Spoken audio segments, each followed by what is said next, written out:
Hello friends, कैसे हो आप लोग। तो थंबनेल देखकर तो आप समझ ही गए होंगे कि इस वीडियो में आपको किस चीज़ की जानकारी मिलेगी। तो चलिए आज हम शुरू करते हैं और जानते हैं हम कफ के बारे में, यानी खांसी के बारे में। तो आज का टॉपिक है हमारा खांसी।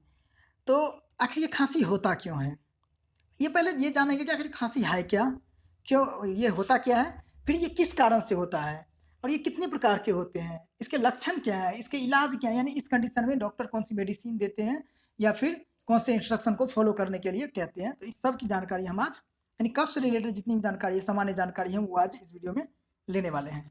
तो चलिए शुरू करते हैं। उससे पहले फ्रेंड्स, अगर आप चैनल पे नए आए हो तो प्लीज़ चैनल को सब्सक्राइब कर देना और बेल को प्रेस कर देना, ताकि इस वीडियो से रिलेटेड जो भी वीडियो हम अपलोड करें इस चैनल पे, उसका नोटिफिकेशन आपको सबसे पहले मिल जाए।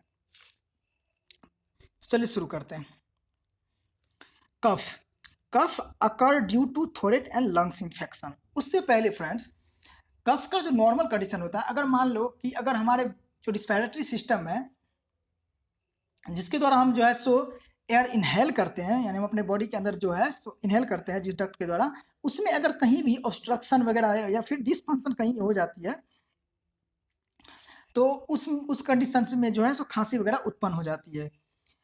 तो ये एक नॉर्मल कंडीशन है जिसमें ट्रीटमेंट की आवश्यकता नहीं होती है। लेकिन कुछ ऐसे कंडीशन होते हैं जिसमें जो है सो क्रोनिक कफ हो जाती है, जिसमें ट्रीटमेंट चाहिए ही चाहिए होता है। तो वो जानते हैं कि आखिर ये होता क्या है।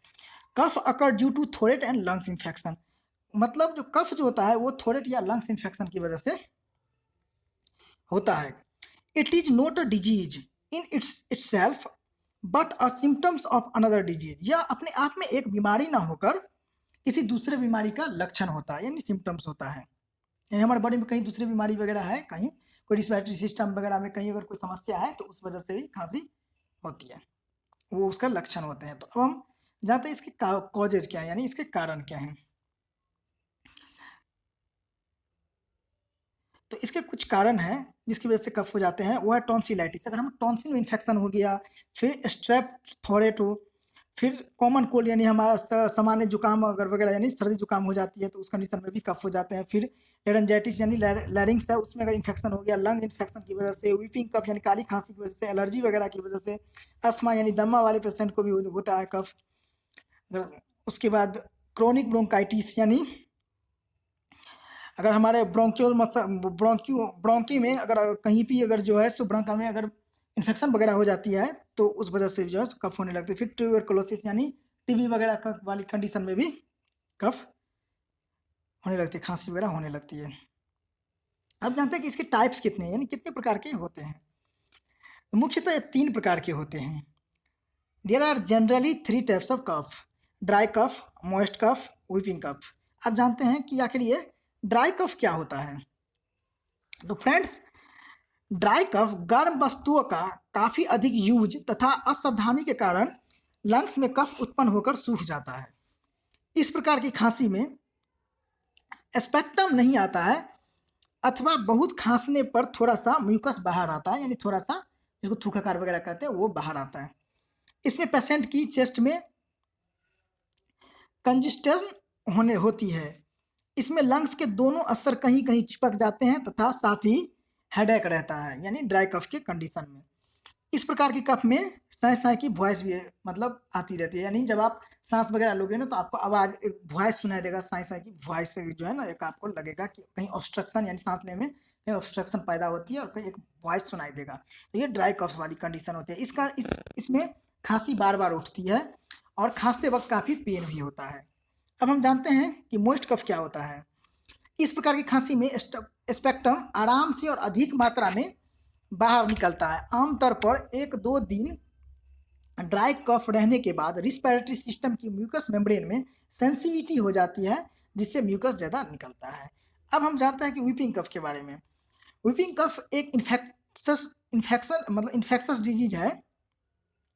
यह एक कम्युनिकेबल होता है, यानी संपर्क में आने से जो है ये इन्फेक्ट कर जाता है, यानी कोई भी इन्फेक्टेड पर्सन है उसके संपर्क में आप आओगे तो आपको भी ये हो जाएगी काली खांसी, जिसको कहते हैं हम, जिसमें खांसते वक्त कफ आता है तथा सांस लेते वक्त हुफ की आवाज़ सुनाई देती है। अब हम जानते हैं कि इसके कुछ इंस्ट्रक्शन, यानी उसके बाद हम ट्रीटमेंट जानेंगे। कुछ इंस्ट्रक्शन इस प्रकार है कि कफ के वास्तविक कारण का पता लगाकर ही ट्रीटमेंट शुरू करना चाहिए। हल्का गर्म पानी पीना चाहिए इस कंडीशन में। पेशेंट को गर्म पानी आप 2 से 3 बार पी सकते हो, सुबह, दोपहर, शाम करके। पेशेंट को बेड रेस्ट देना चाहिए। पेशेंट को स्मोकिंग तथा अल्कोहलिज्म से दूर, यानी नशा वगैरह से, दारू वगैरह, शराब वगैरह से दूर रखना चाहिए। स्मोकिंग व धूम्रपान से दूर रखना चाहिए, उसको नहीं देना चाहिए। उसको स्पाइसी तथा फ्राइड फूड नहीं खाने चाहिए। पेशेंट को क्या कहते हैं, न्यूट्रिशन रिच डाइट लेनी चाहिए, यानी जिसमें न्यूट्रिशन होना चाहिए, यानी जो मतलब जैसे हरी सब्जी वगैरह हो गए, वो डाइट लेनी चाहिए। अब हम जानते हैं कि इसके ट्रीटमेंट्स क्या हैं। और हाँ, इस कंडीशन में चावल तो नहीं खाना चाहिए, वो भी शाम वगैरह को। गर्म खाना खाना चाहिए, रोटी वगैरह भी जो भी है वो गर्म खाना चाहिए।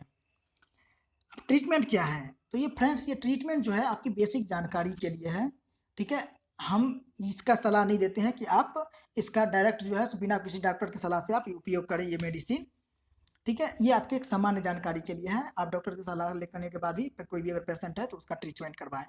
जानते हैं कि if you have a dry cough, अगर ड्राई कफ है तो सिरप एस्कोरिल डी जो होता है, जिसके अंदर का जो कंपोजिशन होता है वो होता है डेक्स्ट्रो मेथोरफन होता है, हाइड्रोब्रोमाइड। उसके बाद है फिनाइलफ्रीन हाइड्रोक्लोराइड या फिर क्लोरफेनिरामाइन मैलेट होता है, जो कि 1 चम्मच TID यानी सुबह, दोपहर, शाम देना चाहिए। या फिर सिरप ग्रीलिंटक्स, कैसे कैसे नाम भी है यार, ग्रीलिंटक्स, जो कि इसका जो कंपोजिशन होता है वो होता है गुइफिनसिन, डेक्स्ट्रोमेथोरफेन, HBr हाइड्रोब्रोमाइड, फिर है अमोनियम क्लोराइड होता है, फिर क्लोरफेनिरामाइन होता है।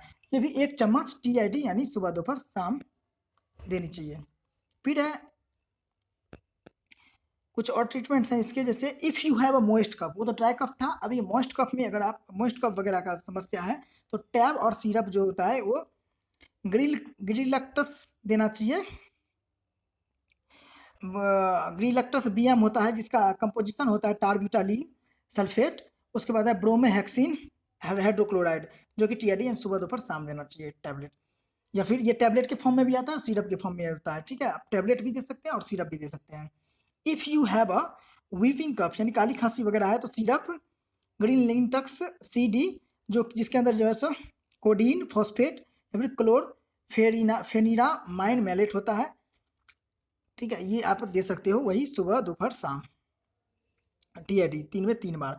As an antibiotic with them, अगर एंटीबायोटिक के तौर पर आप एमोक्सिलिन दे सकते हो, या एमोक्सिलिन हो गया, ए छूट गया, आप एमोक्सिलिन दे सकते हो, जो बढ़िया काम करता है इसमें एंटीबायोटिक के तौर पर। फिर या अगर एमोक्सिलिन नहीं है तो आप एरिथ्रोमाइसिन या फिर लिवोफ्लोक्सासिन दे सकते हो।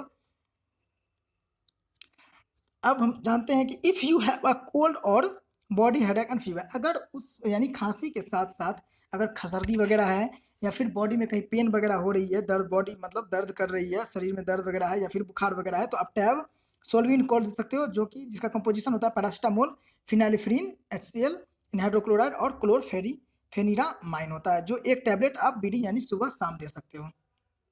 BD का मतलब 2 बार होता है, OD का मतलब 1 बार होता है दिन में, और TID का मतलब होता है 3 बार।